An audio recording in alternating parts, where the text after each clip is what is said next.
So, good evening, everyone. My name is Kristen Young. I'm the Director of Special Projects for the ACHE Southeast Texas chapter, alongside Mark Biscone, President and CEO of ACHE SETC.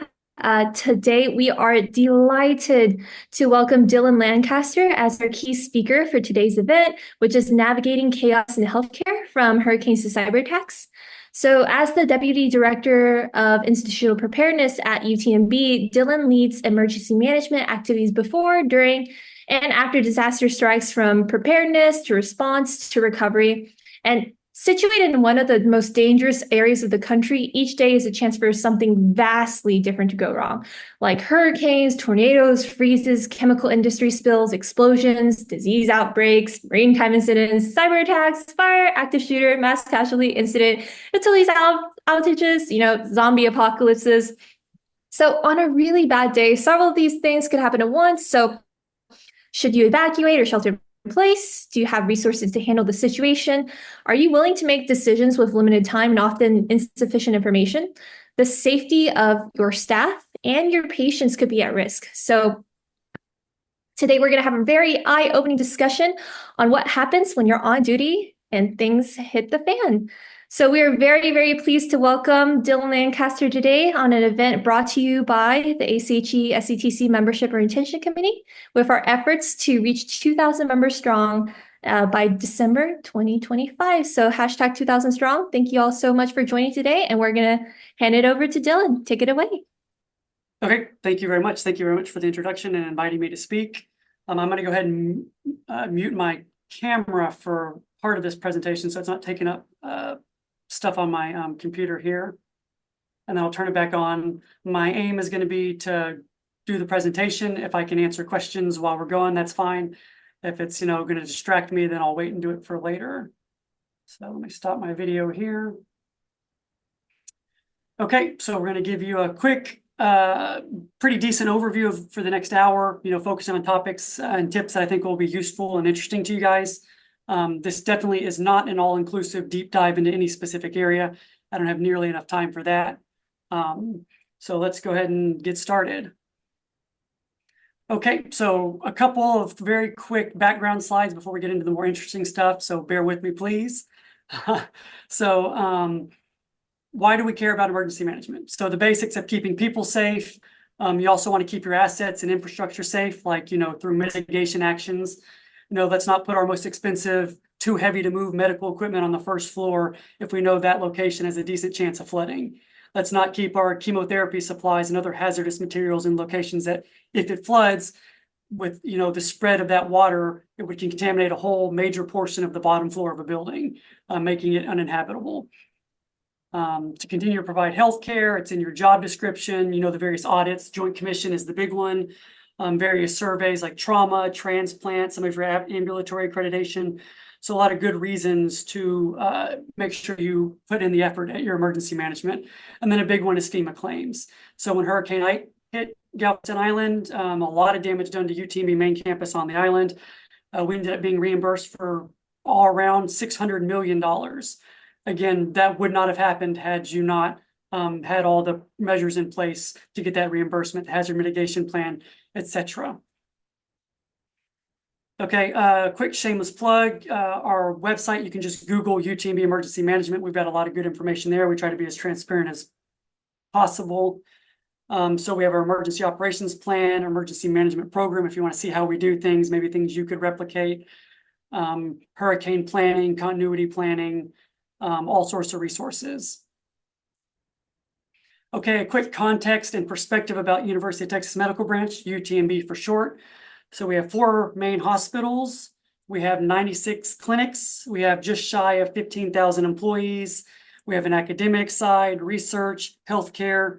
We have the Southeast Texas Poison Center as a part of us. We have the Galveston National Lab, the biosafety level 4. That's the highest level of biological safety, and it's used to study some of the most dangerous microbes. It's used to help develop vaccines and other therapeutics. A couple years back, we created a vaccine for one of the Ebola strands. We were involved in the creation of the Pfizer COVID vaccine.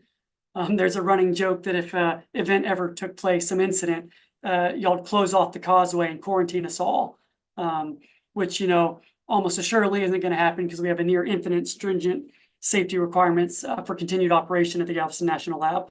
But if it ever did happen, I'm going sailing on the tall ship Alyssa that we have down here, that old 1877 ship.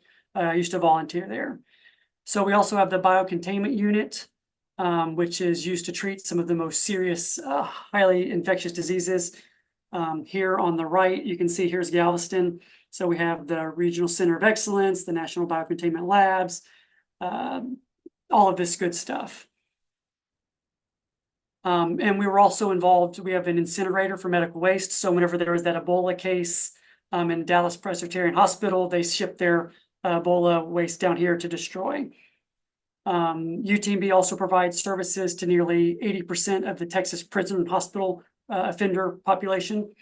So as you can see, these last three definitely add to our risk profile.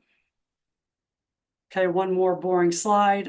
This is pretty typical stuff, your incident command. We use a modified version of the NIMS-HICS, that's National Incident Management System, or the Healthcare Hospital Incident Management System. It's pretty important for things like FEMA claims, Joint Commission, interoperability with external agencies. So whenever there's a big major disaster that's, citywide, regional wide, you got to work well with the other agencies. And we have incident command teams at the institutional level, healthcare, academic, research. We have a new one on patient safety. Each campus can pull up their own incident command team as well. Okay, so here's a little bit more of the exciting stuff. An image I threw together. So we'll start up here at the top right, just going to give you a quick overview. So tech issues, here's some of the things that have happened in the recent history that a lot of you are probably aware of. We had the AT&T phone outage back in February. I'll address cyber attacks a little later. Phone system outages aren't uncommon, via phone system outages in many hospitals and agencies. Mass casualty incidents. So we had the biker rally shooting. The Lone Star Rally takes place here in Galveston every year. Last year, there was a shooting, 6 people shot. There were 2 critical injuries. But, accidents on the road, tornadoes, Deer Park. Oh, give me 1 second, take a drink real quick.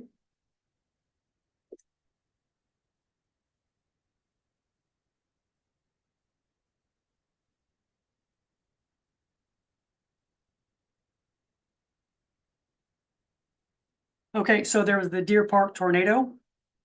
As you can see here, hazmat, water spouts. Let me see. I don't want to go through all of these things. I'm having some technical difficulties moving the slide forward. Give me 1 second. Sorry about this.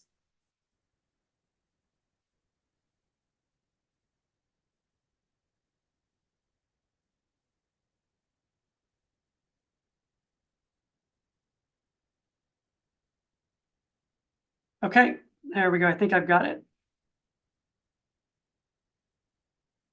Okay, so our risk index, you can pull this up. Pretty interesting. It's got FEMA National Risk Index. As you can see, our areas are very high. So 99 percentile in the whole United States. All this blue is lesser stuff. On Florida, Texas, the coast with hurricanes, pretty serious. Houston, a little worse. So you're 99.9 something percentile of just the risk index. Okay, hurricanes. Keep in mind that our hospital is located on a barrier island 10 feet above sea level. So that'll definitely play in to our risk analysis. Here's a quick image that I usually like to show. It was back in the 1900 storm, the worst disaster that has hit the United States. Between 8,000 and 12,000 deaths. Coincidentally, we didn't stop for Hurricane Harvey. That was one of the unique situations where people inland, some of them actually evacuated to the coast. So made for an interesting situation because usually the coast evacuates mainland inland. But we do evacuate for storms in modern times. Ike was an example. We have other examples as well. Okay, tropical weather. This slide basically is just saying there's an increase in global cyclone activity, hurricanes, especially rapid intensification of storms. So Hurricane Otis that hit South America last year went from, it basically increased 110 miles per hour in under 24 hours. Hurricane Milton this year increased 115 mile an hour in 24 hours. So really rapid intensification, it gives you less of a planning window. Okay, here hurricane strikes on the Texas coast since 1848, just kind of showing you the angle, the direction. It's saying, you know, category 1 and 2 hurricane, you expect about every 9 years, category, you know, 3 to 5 every 25 years. This year was projected to be a huge amount of storms, named storms. Thankfully, it's only been about 12. This list on the left shows you the number of named storms in the busiest years. Okay, Hurricane Ike, that's a big one. UTMB had a single hospital campus when Hurricane Ike hit, and basically tried to knock us completely off the map.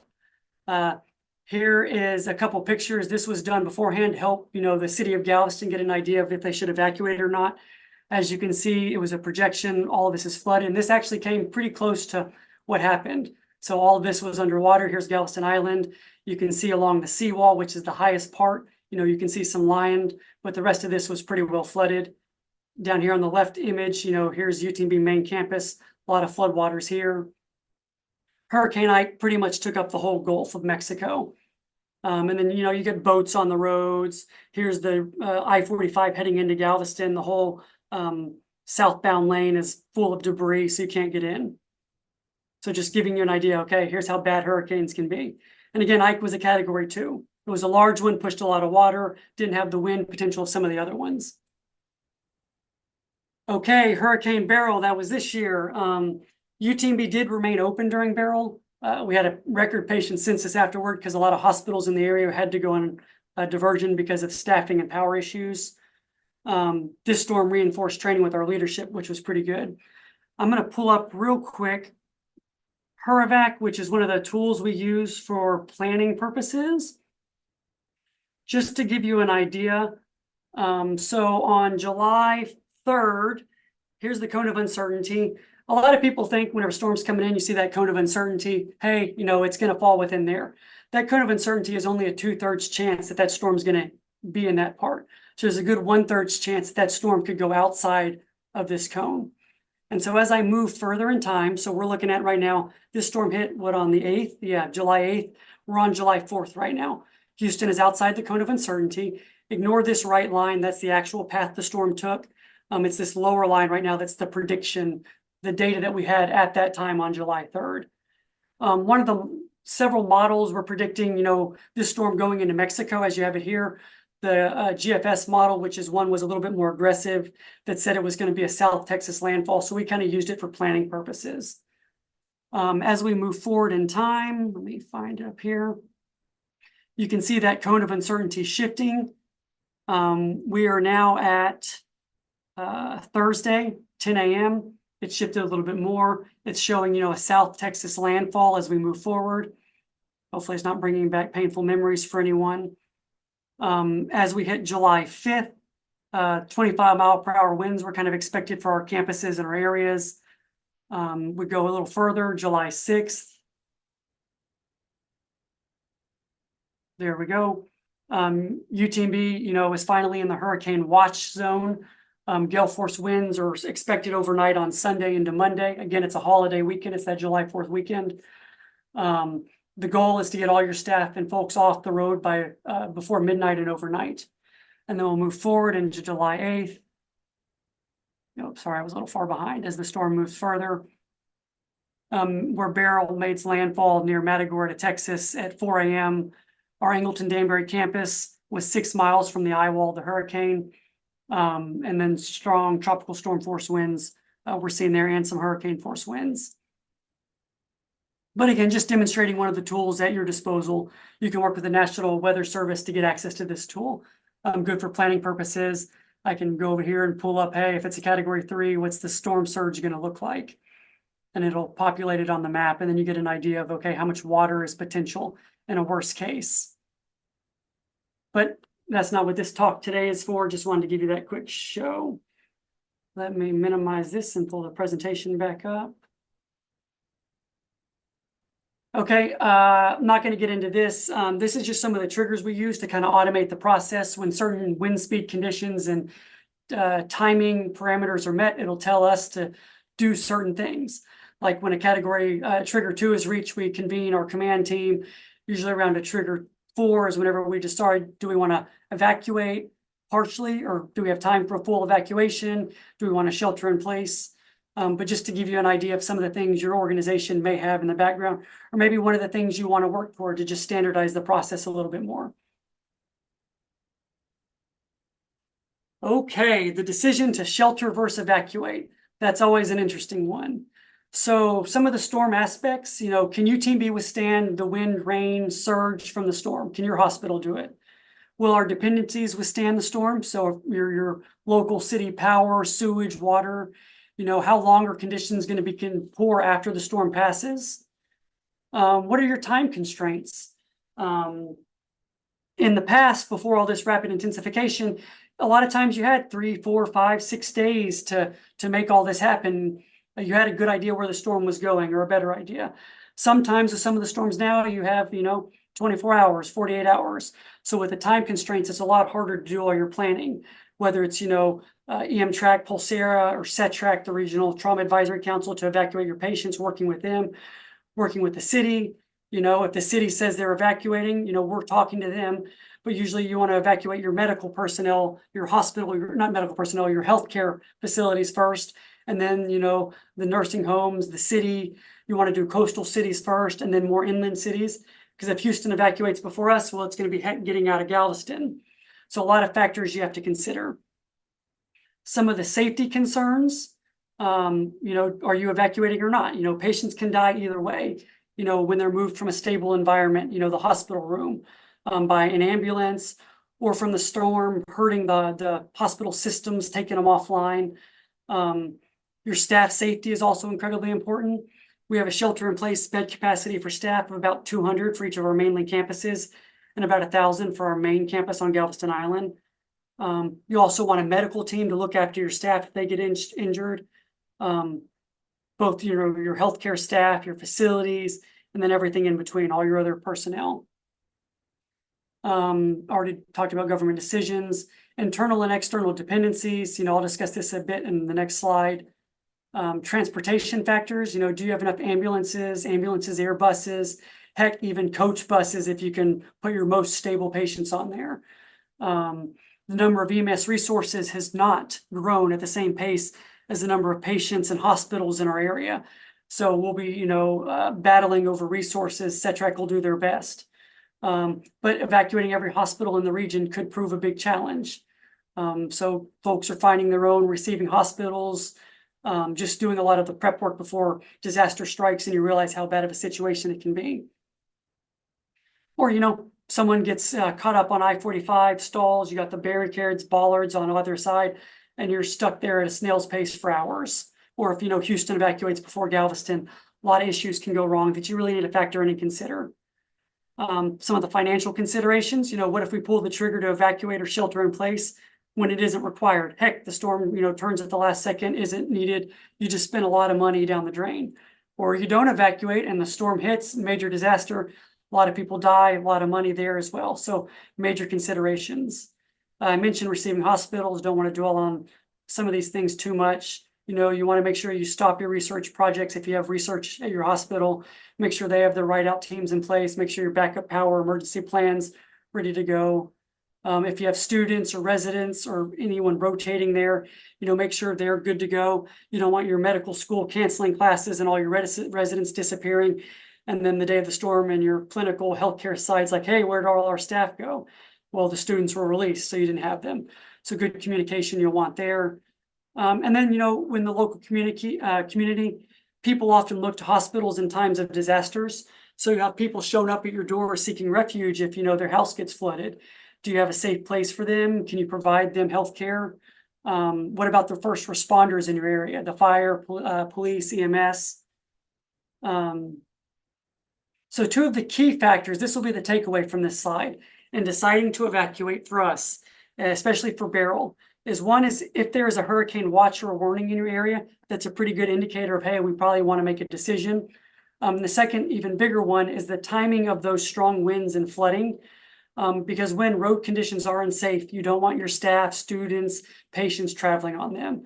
So whenever we realized road conditions would be unsafe for Hurricane Beryl, we decided, hey, we're calling in our ride out teams.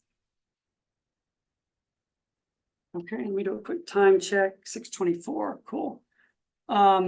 Emergency protective measures, de-energizing your buildings, in case they lose power to prevent fire, pre-positioning supplies, equipment, flood fighting barriers like Tiger dams, a lot of things you can do in emergency protective measures.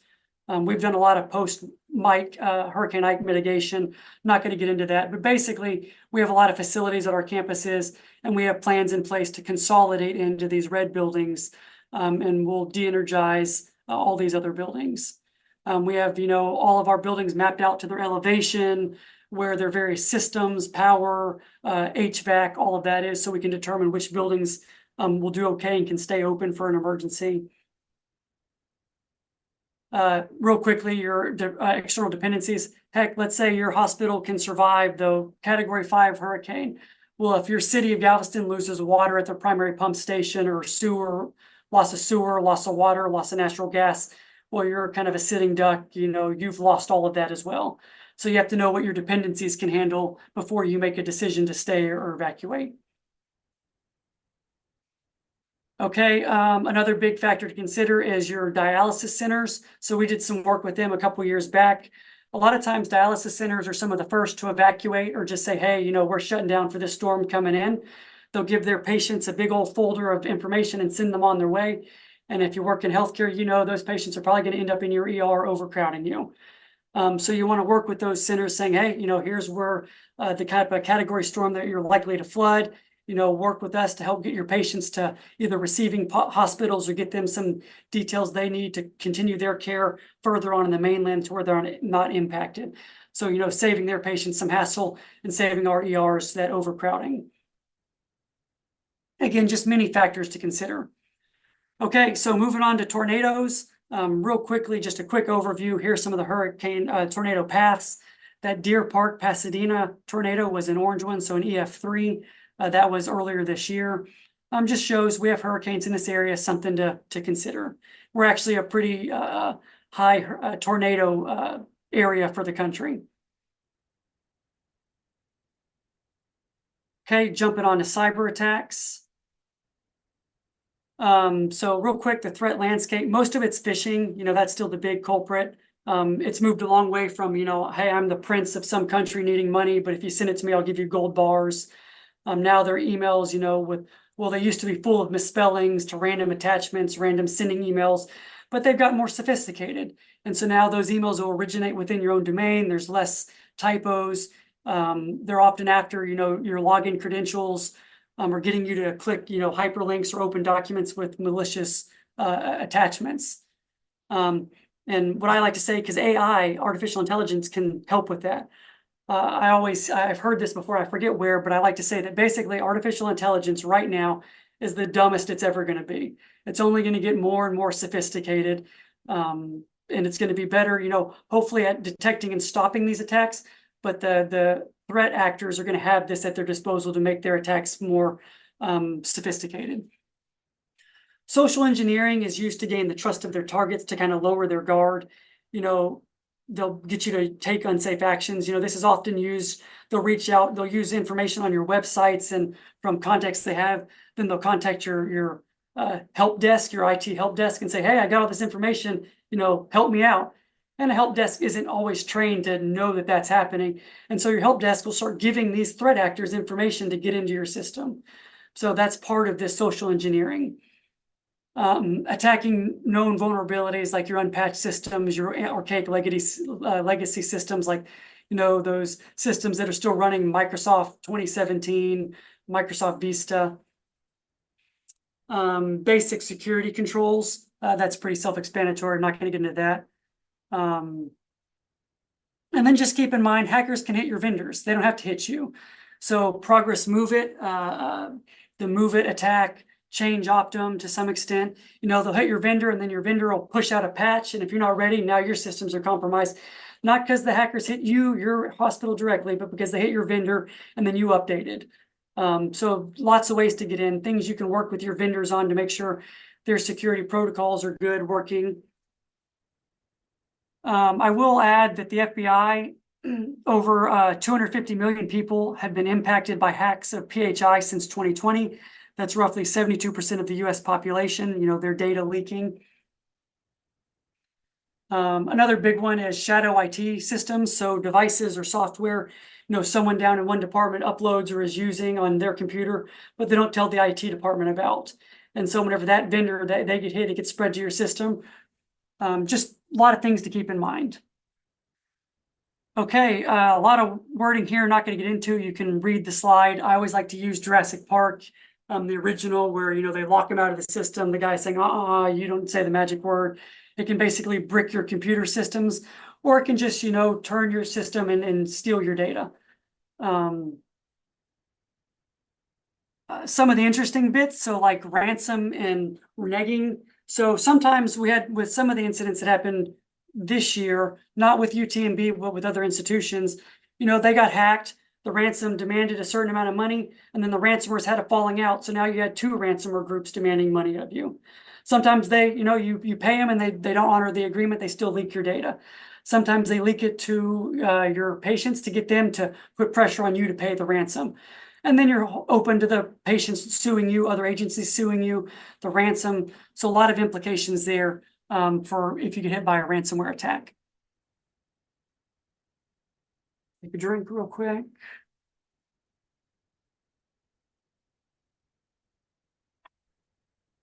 So who has delegated authority to take, prophylactic actions like shutting down your network to prevent the cyber attack?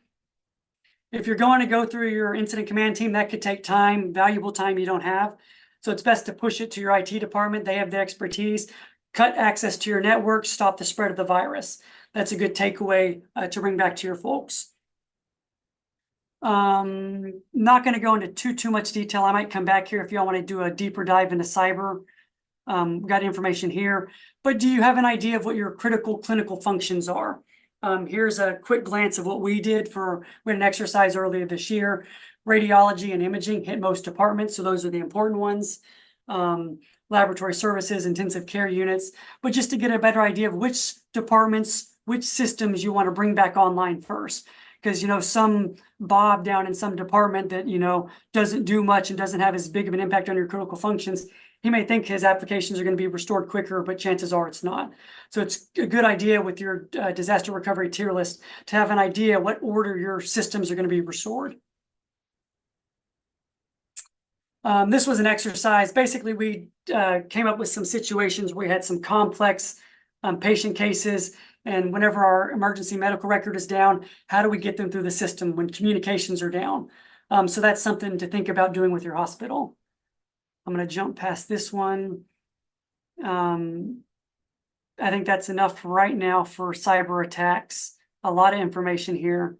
But on the healthcare side, especially healthcare executives, you'll be dealing more with the operational response.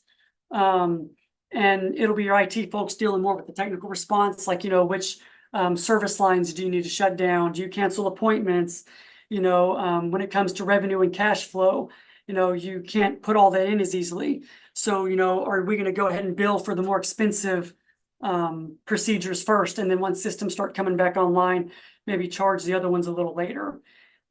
Payroll and timekeeping. Are we just going to pay based on the previous payroll and then catch up later?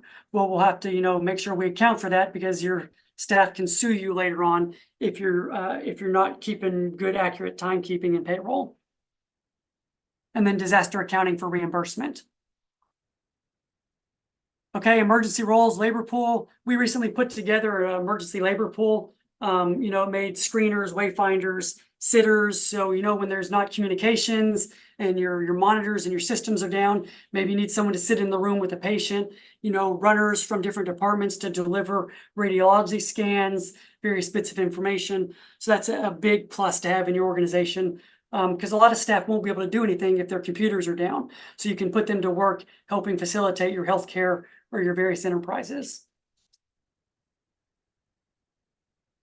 Okay, well, there's hurricanes and cyber attacks. I touched on tornadoes. That's a little joke I put in here. We're going to go a little bit longer, hopefully a little bit more interesting stuff. So accurate information. Whenever a disaster strikes, often accurate information is not readily available. You can expect very long delays to get accurate information. You'll hear it's 10 people were killed in this incident, and then later on you hear it was, you learn it was 3, or a 30-person mass casualty incident. Oh, it turned out it was 50. So always take what you hear initially with a grain of salt. That's just a general census here. So these are some of the recent accidents and incidents that happened in the Galveston area. Hydrogen sulfide here. This was the liquid nitrogen gas pipeline that was in Deer Park. They got hit a little earlier, about a month ago. Here's the high split modeling showing a plume. So we had to be knowledgeable, because down here in Webster was where we have one of the campuses. And when we didn't know what chemical it was, could it blow and impact our hospital? The Great Wolf Lodge had a chlorine incident out back on the day of their opening ceremony, but they decided to have their opening ceremony anyway. There are 16 workers that were exposed. We received 6, another hospital received 10, had to decon them, decontaminate them. But again, just accurate information isn't always readily available. Chemical incident response. What's interesting is we have a lot of industry in Texas City. Kind of funny here in this bottom right picture. That's one of the lines kind of along the channel, the bay there, of chemical industry, all that to the south. That little red Google map marker is the Texas City Independent School District high school there, one neighborhood away. So you go up in flames or there's a big plume. A lot of this city, the residents, the schools are very easily to be injured or contaminated. And so that's good to keep in mind. So you're at higher risk for having to do decontamination. You need to know what chemicals the chemical industry in your area has, whether it's hydrofluoric acid, hydrogen cyanide, hydrogen sulfide, ammonia, just interesting chemicals in the area you want to be aware of, because some of those require specific medical countermeasures. Hydrogen fluoride needs calcium gluconate to treat. So just a little bit more information. Here's some pictures of our decontamination at the bottom. We've done various exercises with industry to help prepare. What's interesting is a lot of industry and other agencies, they'll do their exercises, but if you don't attend, you won't know the processes they do. And what's actually turns out to be worse is a lot of industry will say, okay, we had this incident, we decontaminate on scene at our facilities, we load the patients up in the hospital, and then they wipe their hands clean, we're good, the hospitals will take care of the rest. Well, if you don't have that continuity and you work with them to kind of facilitate plans, collaborate, a lot of issues can arise. So it's good to work with those industry and those other agencies to make sure your plans line up. Oh, here's an interesting one, your radiation zone. So on the top left, you have 2 radiation nuclear generation stations. The one down here on the bottom, that little blue star pin, we have an Angleton Danbury campus. It's within the 50-mile ingestion pathway zone. So if there was ever a big meltdown, again, a lot of safety precautions in place, shouldn't happen, but that hospital is within that zone. Also, things like chemotherapy, a lot of the chemical industry has pipelines and they do X-ray assessments of those pipelines. So there is radiation concern that you need to just be aware of and think about. UTMB does have Geiger counters to go and check those things. Okay, a lot of y'all were probably here for Winter Storm Uri, Snowvid, ice on the roads. You always know it's a thing whenever here in Houston, you got someone snow skiing on I-10. That's that bottom left picture. And then, in the pictures on the right, that's a bunch of freezing over of chemical industry pipelines and valves, that can create big issues. A lot of flaring goes. I've heard word from a very reliable source that we're about 4 minutes from a black sky event, which is where a large portion of your power grid collapses, and it takes months to restore, because you got to bring all those power generating facilities back online one at a time to make sure you're staying with a certain frequency. That's kind of what Cuba deals with whenever they have the major outage, kind of like they're having now, is it takes a long time to bring them back online. Fortunately for 2024-2025 winter season, just a heads up, it looks like we'll be La Nina, which means warmer and drier. That doesn't mean you can't get a nasty freeze, but we should have a little bit better chance of doing warmer this year. Big wind events, so tornadoes are always there. I talked about that earlier. Water spouts that can go on land become tornadoes. Derechos, which we had one back in May, a lot of damage. That's that straight line winds from strong storms tearing off parts of buildings. Here in the bottom right, breaking glass and glass buildings, damaging power lines. Here's chemical industry effects, more things to keep in mind. Inundation, so as sea level rises or you get your bad storm surges, this is very kind of liberal expectations. I think more reasonably is this top right picture where there's, maybe a 3-foot rise in sea level. This is Galveston Island. As you can see at these little teal bits, that's where the water level has risen if it's a 3-foot rise. Intermediate of a 5-foot, you see more water over the island. 6 feet, more water over the island in that third picture. And in that bottom right picture, that would be an 8-foot rise. So again, not much you can do about that. There are some mitigation steps you can take, but it helps you planning for long-term future. Hey, we'll probably want to start moving more of our services off the island, if some of these things do come to fruition. And, some of you guys further north, that's just saying there's going to be more beachfront. So next slide here. Earthquakes. Yes, our area does have earthquakes. Fortunately, they're all smaller, sub 3.0 magnitude earthquakes. There's a major fault line up here. The San Madrid fault line will receive a little bit from there. Angleton, Danbury, has some of those 3.0. You'll feel just on the perimeter of where those happen. This is just showing you there. So you can't completely write earthquakes off, but yeah, a lower risk hazard for us. Another one some of your hospitals up in Houston have this is your dams, so your high hazard potential dams based on FEMA terminology. There are 2 of them that are really high hazard, which is the Addicks and the Barker. They're on the Buffalo Bayou. There are these 2 right up here where that arrow is pointing. If they were to break or they have to let water out to prevent further flooding upstream, cause a lot of damage downstream. And so just giving you an idea of, another thing you want to consider if any of those dams were to fail. Almost done, just got a couple more slides and then we'll move on to questions. Disease pandemic, you're all familiar with COVID. An interesting thing to point out is with some of the rising temperatures, that expands, the ability for certain diseases to do okay in our area, especially vectors like mosquitoes. When they can move further north, Aedes aegypti mosquitoes carry some of these diseases. It ups our chances of, epidemics in our area, overwhelming healthcare facilities, that kind of stuff happening. Collaboration, just going to throw that in there. I've mentioned it a couple of times. Always work with your local Office of Emergency Management, your health authority, your county folks. It's good for them to know what your plans are so they can help, because if you have a plan that no one knows about internally, it's not going to do you a lot of good. Because whenever power's out or everything's going wrong and you're trying to find a computer to pull up your plan and you don't have an idea of what's in it and you don't have it printed out somewhere, you're basically reinventing the wheel in the worst time. And you'll want your plan to mesh well with external agencies. And then just knowing who to call when your facility is overwhelmed, who do you need help from? Office of Emergency Management, your city, your county level, state level, Texas Department of Emergency Management, SATRAC, to help distribute patients, just to have a better idea of what's going on there. And some of these pictures, that was some of the COVID vaccination and testing. National Weather Service, always good folks to get involved with, because you got a storm coming, you can reach out to them and they can give you some information a little bit specific to your campus location. And then always work well with your first responders, because they're going to help, bail you out of really bad situations like a fire in your facility, or EMS, whenever they're delivering patients. So good to know, communication with them, what radio frequencies they're using, a lot of good stuff, which as we're getting here, a couple of just key points, codes versus plain language. So you have an active shooter. A lot of organizations call that code silver, or, a silver alert. That's 2 different things. Silver alert is a missing adult patient. Code silver is an active shooter. You get mixed up and now everyone's panicking who knows that code because you had a missing patient.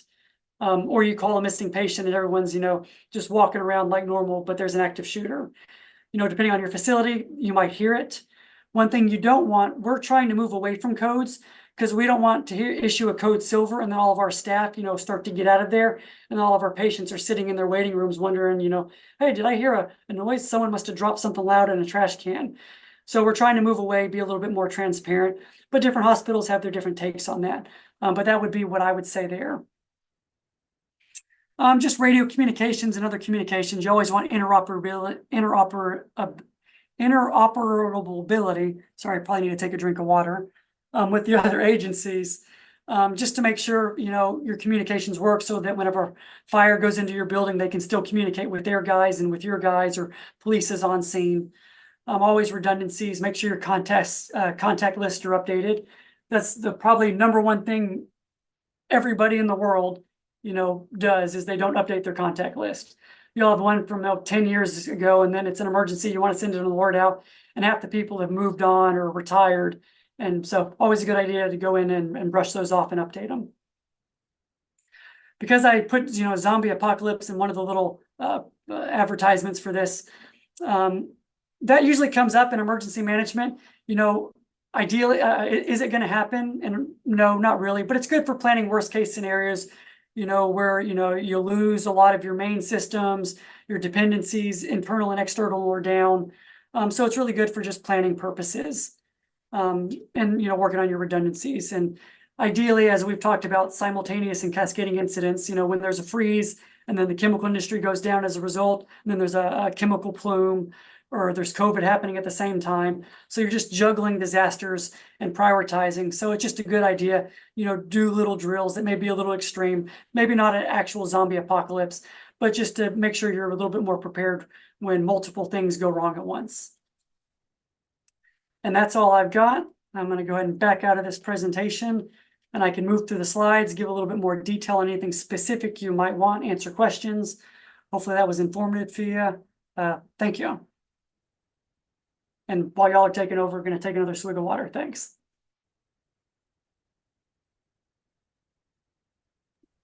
Awesome. Thanks, Dylan. We do have a question in the chat so far. Mark was wondering what happened for UTMB with the evacuation of the region for Hurricane Rita? That is a very good question, Mark. I wish I could answer that one for you. That was before my time here at UTMB. I know that we evacuated for Ike. We had about 400 patients then. We've got a lot more now as we've added more hospitals. EMS, your emergency medical service, the number of ambulances has not increased. There are more hospitals in the area. Evacuation is going to be very difficult. We chose not to evacuate other than some critical patients for Hurricane Harvey, which fortunately turned out to be a good decision because we actually did all right here. I know a lot of Houston got hit a lot harder there because it was more of a rain flooding event. We actually had some hospitals, I think in the Bowman area, evacuate some of their critical pediatric patients to us during the storm, which, like I said, is an interesting case where you're evacuating to the coast. I don't think it was for Rita, but I'll have to get back to you if you want a specific answer on that. So Yeah, if you work with the organizers and reach out to me, I can get you one. Yeah, I was just curious, but also when you guys rebuilt your brand new facility on on the same site in Galveston Island, were there a lot of changes in the way that new building was built to withstand hurricane and flooding events? And can you touch on some of those? Yeah, I skipped that slide, and I can pull it back up. We've done a lot of mitigation, both from the city, the state requirements. So we go through FEMA, and we have to put in a whole 300-page hazard mitigation plan that takes a year to put together. That allows us to directly request reimbursement and apply for grants for mitigation. So, I mean, we've elevated all of our critical building systems and new buildings up to 20, 25 feet. So as long as the storm surge is beneath that, those facilities should continue operating. Again, as I said a couple of times, if your dependencies like your city power get hit, you're at a little bit more mercy. We do have a cogen power generation, steam generation facility of our own, so we can keep the key buildings operational during that time. One thing I didn't mention, is let's say you decide to stay, it's a bad call, you need to evacuate afterwards. Post evacuations are some of the worst things you can do with all the debris everywhere, the flooding. I mean, it's just a disaster. Your systems are offline. Potentially, your patients are already struggling. Your elevators are offline. How do you move them up and down stairwells? Can you put a helicopter on the top of your building to evacuate? Do you break windows and try and use pulleys to lower them down? So typically, yeah, it's worth biting the bullet to make that call to protect your patients and your staff to get at least evacuate as many as you can. But that's always a tough call, and I don't envy anyone, when they have to make those types of calls. Thank you. Oh, and then somebody actually sent me a direct message to ask you, Hmm? in the event of a tornado, does everyone have to stay away from windows? Are patients told to move to restroom areas? Usually what you want to do is move, definitely away from windows, more to the inward space of your building. So more internally, get away from any, rooms that are facing outside. So start moving more internal. That's in your building. That's the general best. You can shut the doors, make sure you lock down some of the outer windows, especially like with hurricanes. As soon as, flying debris from a tornado or a hurricane breaks your window, that compromises the envelope of your building. That can impact some of your HVAC systems, the safety. So yeah, generally, shut the doors, move inward. And again, hurricanes, you have a little bit more timing than tornadoes. So tornadoes, more like the no notice incident, you have less time. You'll usually want to make a call, send out a quick alert. Hey, don't come to this campus or this hospital if it's having the incident. A lot of little steps you can plan ahead so you can kind of, on a dime, make those calls and get those things out there. Like moving your patients to more inward spaces, especially because you'll know ahead of time, there are some weather service will give you some high convection maps that'll say, hey, this area is at increased risk of having a tornado. So you can send out a notice, say, hey, over the next 2 days, we're at increased risk, dust off your tornado preparedness plans, or at least know in advance what steps you'll take if a tornado does outbreak. So you can do some stuff proactively in advance just to get your folks ready. Like for Galveston Island this weekend is biker rally. We know there were 6 gunshot wounds last year. A lot of them, all 6 of them came to UTMB here. We're the level 1 trauma center for our area. That's where they're going to go again. Let's say it's a really bad disaster, you're seeing 20, 30 emergencies. We can't treat that many people. We can stabilize and hopefully move them out. But just with the Baxter, IV fluid shortage, with blood supply as it currently is, we've, prepared as best we can. But, at some point we're diverting those patients. We'll work with Cetrite to get them diverted. We'll work with EMS. We'll take as many as we can, treat as many as we can, stabilize some, and we may have to push some off, put them on helicopters. We had a meeting with the city of Galveston, the county, with EMS just earlier this week or early last week saying, what are we going to do? If the crap hits the fan, you got to prepare for those things. Don't just do your own little hospital. If you have an emergency management folks or someone who can start working with your city, county, officials, get in there so that you guys are all on the same page with the plan. You have their EMS or their city contact numbers, so you can call and say, oh no, we're overwhelmed. You got to start helping us divert. You got to have that information in place. You got to know who your clinical, leader is at the time. We call them the clinical operations administrator. We also have an administrator on call at the more admin level. Know who they are, make sure they're prepared to deal with the incident. If they need to call a command team for when the incident happens, a lot of steps you can do in advance of, the notice incidents when you have some notice to prepare. But even when you know that there could be a tornado pop up or something, an active shooter, if you at least drill occasionally, you do some prep work, you at least have a better handle on the situation when it does arise. Probably way more than you wanted in your question, but there's some answer. And I'm sure they really appreciate it a lot. We actually have 2 other questions. So one was from Abby. What has your experience been like camping out in the hospital or office during a hurricane? I saw a picture on one of the slides where your office seemed dark. Yeah. Oh, I guess I am still sharing, aren't I? Let me pull that up.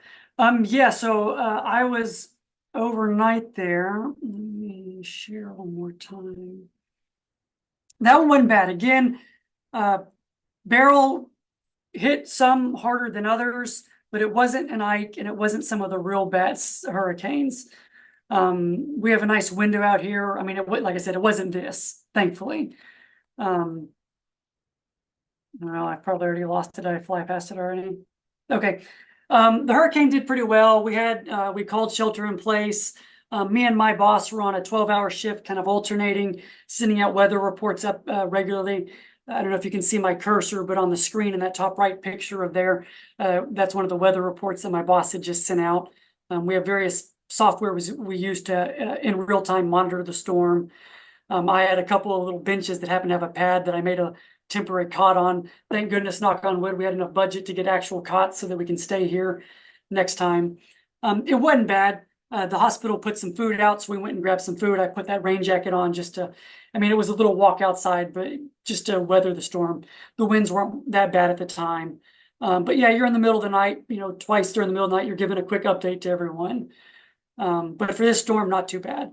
An interesting tidbit, and I want to save room for that last question, is we are staying in a building that's decent, but it's an older building. So had we known a storm surge could potentially be over a certain amount of level, we would have had to move to one of our newer buildings to shelter in place there.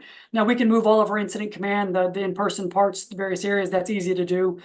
But that's something to keep in mind, is if you have people, sheltering in place in certain buildings that aren't able to handle that, and they've got a door on the first floor and no other doors, well, that first floor floods, they're not getting out of that building until they either get a helicopter or some way to get them out. So another good thing to keep in mind. Absolutely. So one last question from Nicole is, how often is emergency planning updated to accommodate for new potential circumstances or contexts? Well, that is a good question. And everyone who is a healthcare executive or in the health system or healthcare professional is going to say way too darn much. I'm always having to update all these darn plans. I think this year I can get away. Let me just change the date and maybe they won't read to see if anything inside the plan is old. We know. You have Joint Commission requirements. You got to do a lot of this. We feel bad when we do exercises, so we try to make them fun. It's a never-ending battle. We've got so many risks, as you've seen in some of these slides, bad risk. The way we do it is we try and target 2 big things a year, and then it's just a multi-year framework. Okay, this year we'll hit mass casualty and a disease outbreak. Next year usually we'll hit hurricane every year because it's our biggest #1 risk. But maybe we'll do a traffic incident. Hey, the causeway's blocked up because of some event on the island. This guy's just had a heart attack. Surgeon lives on the mainland. We can't get him down here. He's in the middle of traffic. Okay. Someone's going to go take his vehicle and drive it the rest of the way. That doctor's hopping off, jumping the barricade, going into the median. Helicopter's going to land there. We're picking him up and bringing him to the hospital. All that planning we've taken place, trying to figure out how the heck do we get this doctor here. So just things like that. You're not planning on a regular basis. A lot of times, unfortunately, the way life works is you have an incident and then you realize, oh, we got to plan for this. But yeah, that's the short answer to that question. But yes, I feel bad for you guys. We know a lot of work we ask you guys to do, but in the name of Joint Commission and other auditing bodies and just preparedness so that whenever the crap does hit the fan, we're as ready as we can be. And you'll hate it now, but in the future, you'll be like, oh, thank God I at least, done a cyber attack exercise. So I had at least some expectations of what could happen. If someone is interested in getting experience and training doing disaster management, but don't have that opportunity at their institution, do you have some recommendations on where they can pick that up? You good sir, let me make sure I'm pointing the right way, are in luck. So emergency management is probably one of the easiest things to get classes on because it is a national kind of mandate, state mandate. Everyone wants you to get emergency management training. It's free. Almost always it's free. A lot of times they will even pay you to fly to Anniston or somewhere in the country where they have a specialized training to go do some of that training. Interesting story, there's some hazmat training in Anniston. We took a team from our local area to go do that.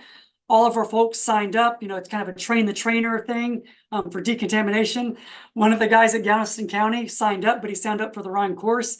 He signed up for the one where you're dealing with live agents. And so he's there working with real nerve agent in his hazmat suit, sweating, like, oh my God, I'm about to kill myself.